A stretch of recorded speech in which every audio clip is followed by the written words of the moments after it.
Tourism Marathon inafanyika Arusha ambapo tuna expect itaanza kuanzia tarehe 22 mpaka tarehe 24. Tourism Marathon hii itajumlisha mbio kuanzia kilomita 5 ambayo tunaita fun run, ile ambayo ya kukimbia na familia, then kilomita 10, 21 pamoja na 42. Katika marathon hii itakuwa na nafasi au opportunity tofauti tofauti.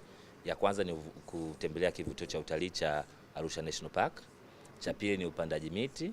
Cha tatu kutembelea House of Culture au coffee plantation za kule Arusha, na kikubwa zaidi ni zawadi ambazo tutazigawa kwa zia mshindi wa kwanza hadi mshindi wa tatu.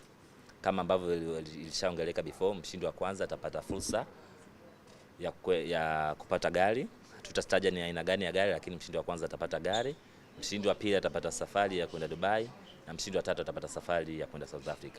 Hii ni kwa wale wa kilomita 42.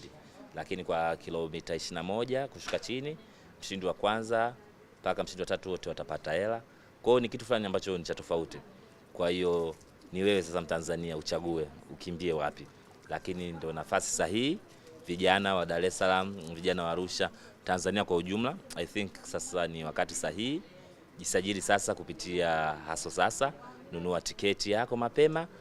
Usije ukasema ndalipia siku zikaribia kuisha. Hapana, lipia tiketi zako mapema ili upate fursa ya kuja kushiriki katika hii marathon.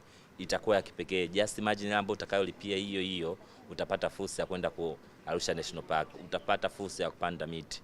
Mataasisi pia kuna package zao. Zikija taasisi za kiserikali, taasisi binafsi, inakuwa na package yake. Kwa hiyo naomba kuwaita Watanzania wote kwa ujumla kuja kushiriki nasi katika Arusha Tourism Marathon 2026. I think itakuwa ni marathon ya kwanza kufanyika Arusha. Kwa hiyo tunataka tuifanye pia kwa